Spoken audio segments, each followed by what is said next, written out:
Miss Rouge was buffing her nails. Ellen, Miss Fair, yawned and closed her eyes to nap upon the daybed.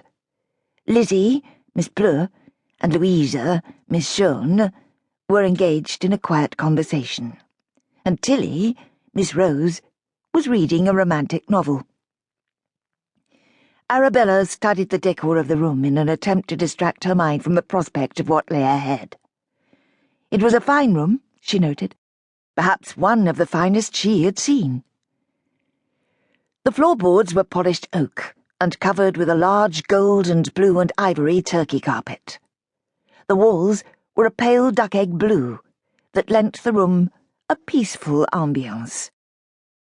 In the centre of the ornate plasterwork ceiling was a double-layered crystal drop chandelier, and around the room several matching wall sconces sat against large, elegant looking-glasses, so that the light of the candle flames was magnified in glittering excellence. The furniture was mainly oak, all of it finely turned, understated, and tasteful. There were 5 armchairs, 2 sofas, and a daybed, some of which were upholstered in ivory and duck-egg blue stripes, some in plain ivory, and others in a pale gold material that seemed to shimmer beneath the candlelight.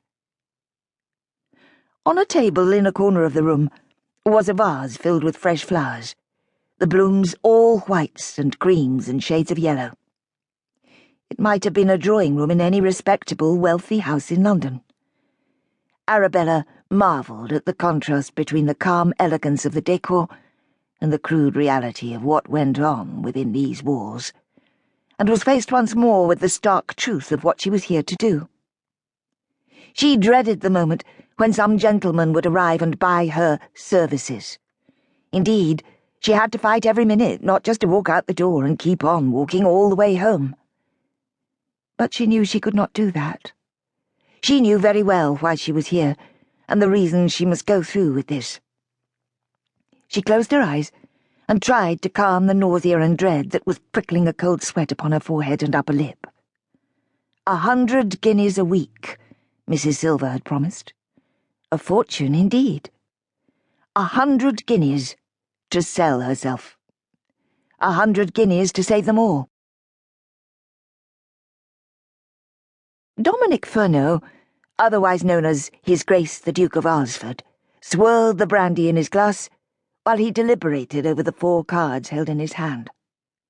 Then, having made his decision, he drained the contents of the glass in a single gulp,